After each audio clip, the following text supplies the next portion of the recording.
बोलिए भारत माता की जय। मंच पर उपस्थित भारत विकास परिषद के सभी वरिष्ठतम अधिकारीगण, हमारे आदरणीय और अतिशय प्रिय श्रीमान महेश गुप्ता जी विराजमान हैं, हमारे निवर्तमान अध्यक्ष आदरणीय नैवेद्य शर्मा जी, वर्तमान अध्यक्ष अजय अग्रवाल जी, सभी पदाधिकारीगण और मेरे समक्ष उपस्थित भारत विकास परिषद परिवार के सभी सम्मानित बंधुओं और बहनों। जब मैं बैठकर बोलता हूं तो 3 घंटे से पहले उठता नहीं। बड़ी कठिनाई ये है कि मैं नियम तोड़ूं या आपके साथ न्याय करूं, ये समझ में नहीं आता।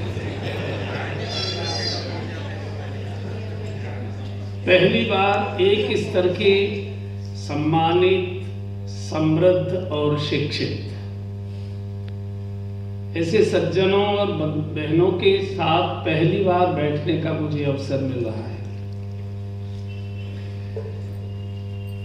क्योंकि कथा में तो सभी प्रकार के लोग आते हैं, लेकिन एक स्तर मिलेगा ये तो शायद मेरे जीवन में तो पहली बार है। क्या बोलूं, बड़ा ऊहा-पोह चल रही है। ये जो माता पिता का परिवार है, जिसको परिवार कहते हैं, एक माता और पिता से या एक दादा और दादी से, वो परिवार तो भारत का उसमें क्षरण लग गया, वो तो जर्जरित हो रहा है। सामान्यतः शादी के समय कार्ड में तो छप जाते हैं, लेकिन जीवन शैली में पारिवारिक व्यवस्था नहीं है।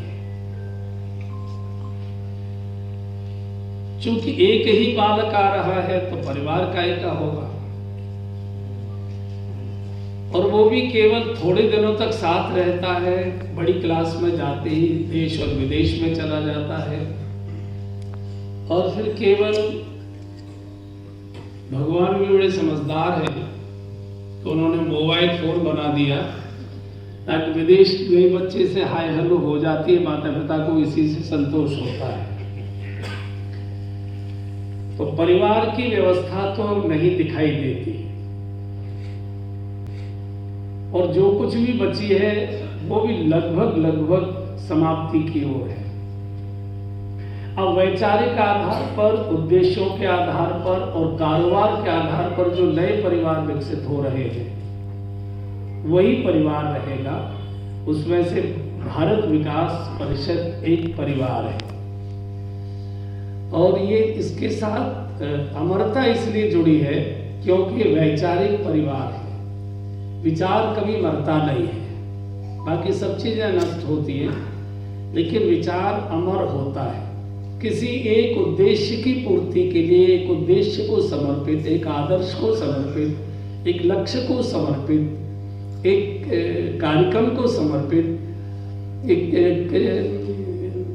एक कार्य पद्धति को समर्पित ऐसे जो परिवार होते हैं, ऐसी जो संगठना होती है, ऐसे जो लोगों का समूह होता है, उसमें व्यक्ति आते जाते रहते हैं, विचार और ये सब जीवित रहता है। भारत विकास परिषद ये एक बड़ा परिवार है, और इसके नाम से ही समझ में आता है कि ये कैसा परिवार होगा, ये क्यों बनता होगा। हम लोग संघ की शाखा में गए हैं, उसमें गीत गाया जाता था, दशों दिशाओं में जाएं दल बादल से छा जाएं, उमड़ घुमड़ कर इस धरती को नंदन वन सा सरसाए, दशों दिशाओं में जाए।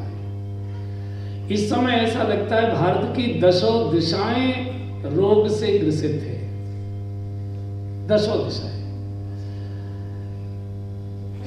भारत की जो स्थिति हुई, इसका बहुत बड़ा कारण ये है कि हमने सारी चीजें शासन के आधार पर मान ली कि हमारी सुरक्षा, हमारी शिक्षा, हमारा स्वास्थ्य, हमारी रोटी रोजी, हमारी चिंता, ये सब सरकार करेगी, ये उसकी जिम्मेदारी है। और हमको केवल सरकार चुनने के लिए एक बार अपना मताधिकार का प्रयोग करना है, शेष जिम्मेदारी सरकार की है। हमारा कार्य केवल व्यवस्था को बिगाड़ना है, अपना स्वेच्छाचारी जीवन जीना है। सुधारेगी तो सरकार सुधारेगी, खुद ही ठीक रह ले, यही बहुत बड़ी बात होती है। सरकार खुद ही संस्कारों में जी ले, यही बहुत बड़ी बात होती है।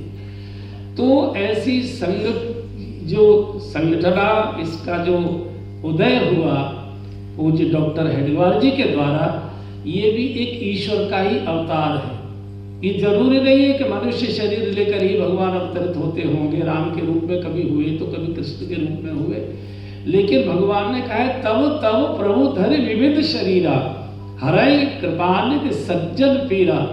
कई बार भगवान व्यक्ति के रूप में अवतरित होते हैं, कई बार विचारों के रूप में अवतरित होते हैं, कई बार संस्थाओं के रूप में अवतरित होते हैं, कई बार कुछ घटनाओं के रूप में अवतरित होते हैं। घटना देखने में कुछ विचित्र लगती है, लेकिन वो कुछ न कुछ शुभ छोड़कर जाया करती है। वो भी ईश्वर के ही अवतार के रूप में उसे हम लोग माना करते हैं। तो भारत विकास परिषद को मैं इसलिए अवतारी संगठन कहता हूं, विचार कहता हूं कि जिस स्तर के लोग भारत विकास परिषद में जोड़े जाते हैं, समाज के सुधी, समाज के संपन्न, समाज के समृद्ध और समाज के प्रगतिशील जो बंधु हैं, जो समर्थ भी है, सामर्थ्यवान भी, आर्थिक दृष्टि से, बौद्धिक दृष्टि से, सभी प्रकार से, जो चिंतन और मनन से, मैं खामखा लंबा कर रहा था, अब असली वक्ता आपके बीच में आगे, राक्षा आगे,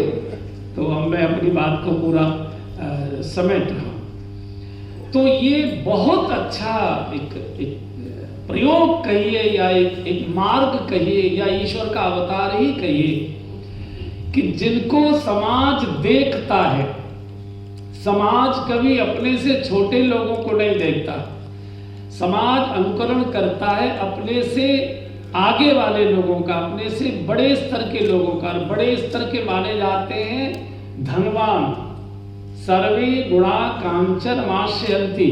बुद्धिमान का कोई अनुकरण नहीं करता, अनुकरण हमेशा धनवान का किया जाता है। और भारत विकास परिषद में सभी समृद्ध और संपन्न बंधु जुड़ते हैं।